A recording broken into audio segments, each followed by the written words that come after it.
day. My name is John Vincent Tarakanlao. You can call me Sir John or Dr. Tarakanlao. So we're moving now from descriptive statistics to inferential statistics.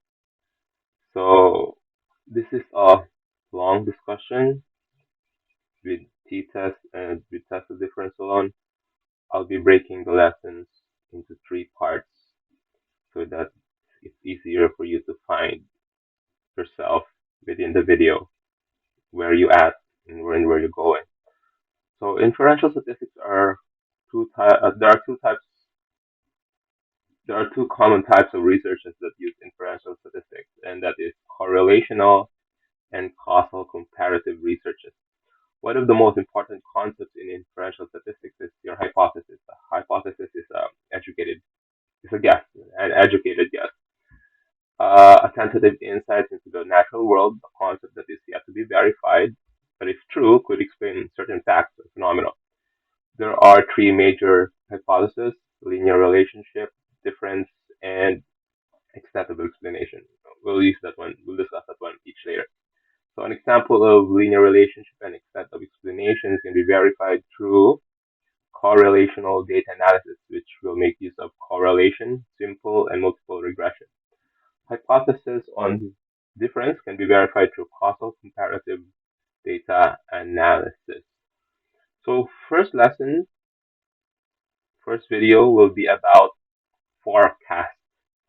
So when you create your start your research, you already have your guess. So your guess, it doesn't have to be very structured, it just has to be sensible in a sense. It has common sense. So for example, we're looking at your forecasting two variables, participation and comprehension or post-test. So you already have an idea that as participation increase, you also have the idea that or hypothesis that their comprehension or post-test scores also increase. So let's for example, aside from that, there's one thing you need to know about causal comparative research or test of difference, because it doesn't mean that there is actually causation. The test is about differences, and causation is just an inference based on the data. So, though test of difference may not literally cause causation, but it can be inferred based on the data that there is causation and participation due to comprehension or post-test. So it's very important to forecast, and forecasting may require certain help, and I'm willing to help you. Just reach out to me, and we'll find a way for you to be able to forecast appropriately the variables. So data can be predicted and forecasted, but the prediction does not necessarily constitute the reality of data. It is only after data collection and processing that this reality is revealed. But in the conceptualization of research, which will make use of inferential statistics, it's advisable to forecast the results when grouped according to certain variables. There is this one way of making a structured hypothesis.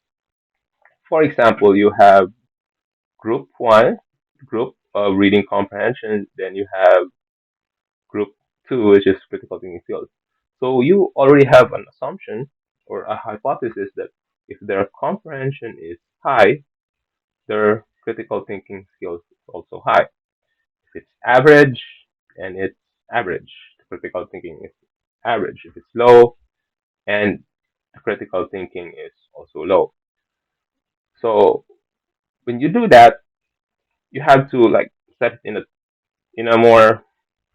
You can do that mentally, but it would be better if you try to establish it in a paper. And always remember about be mindful about a sequential progressive model.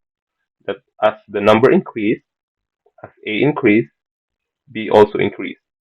The values, not just the, yeah, especially the values, because there are instances that, as discussed in sequential progressive model, sometimes the values increase, the number increase, but the value decreases, like professions. Uh, let's discuss it already. I'm not gonna go back to that one. So,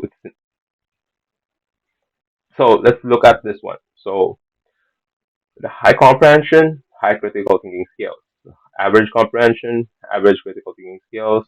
Low comprehension, low critical thinking skills. That has a positive implication in your hypothesis.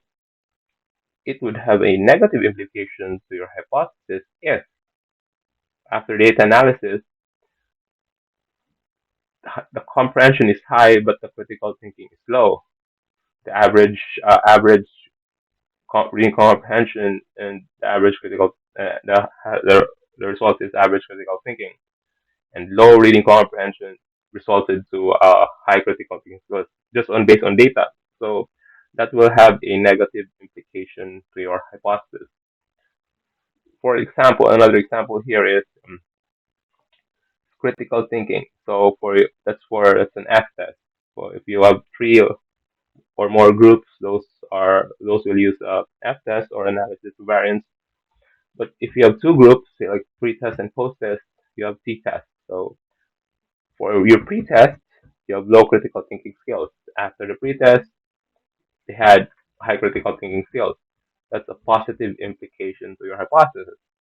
But what if during your pre-test it's already high and then your post-test became low? So this has a negative implication to your hypothesis. So in causal comparative researches, the hypothesis is not about causation, such as participation caused significant increase in comprehension. The, the hypothesis, there is a significant difference in comprehension when group according to participation. As example there. Causation may be inferred after the data gathered and processed. However, if the result does not allow for such conclusion, then that's basically technically the time that you failed, or your hypothesis was wrong. That's why it's important to review related literature about your variables and have the common sense on it. Oh, this will work.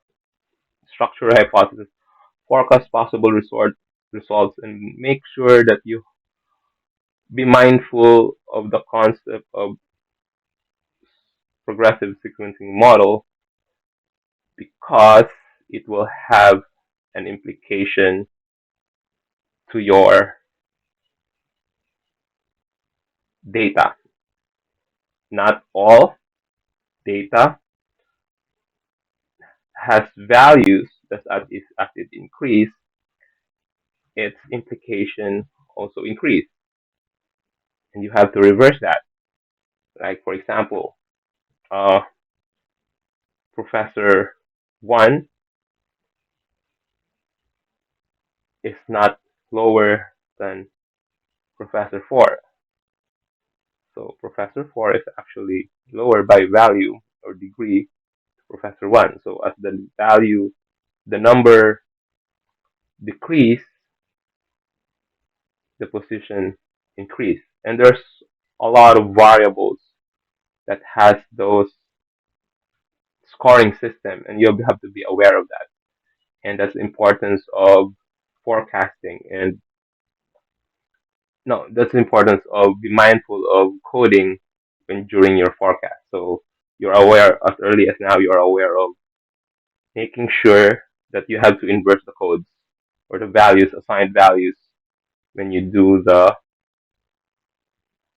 you enter the code and you do data analysis, because if you start it wrong, eventually everything will be wrong.